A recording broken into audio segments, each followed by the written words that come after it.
ধূসর আকাশ মেঘেরা আছে বেশে, ভাবলেশহীন অজানা উদ্দেশ্যে।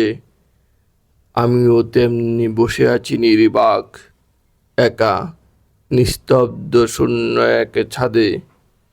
হয়তো মেঘগুলো ছোটাছুটি করবে, চমকাবে বিদ্যুৎ, গগন গর্জাবে, ঝরবে অজর দ্বারায় বৃষ্টি হয়ে, শীতল বাতাসের নরম স্পর্শে। নিঃসঙ্গ এক পাখি উড়ে যাচ্ছে, বেলা শেষে ফিরছে তার নীড়ে। হয়তো তার প্রিয়তমা অপেক্ষায়, কখন ফিরিবে সে আপন গড়ে।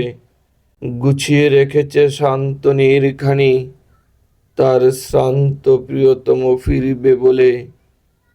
প্রিয় ফিরছে প্রিয়তমার টানে, টানহীন কেউ ফিরবে কেমনে। ওই দূরে এক সাজানো দালান, কালো ধোঁয়া উঠছে তার ছাদে। তবে কি সেও আমারই মতো, কোনো অজানা বিষাদ তার অন্তরে। আমার আকাশটা গর্জাবে না কখনো প্রিয়তমার মুখরতায়, ঝরবে না বৃষ্টি শীতল ছোঁয়ায় প্রিয়তমাহীন এই নিঃসঙ্গ জীবনে।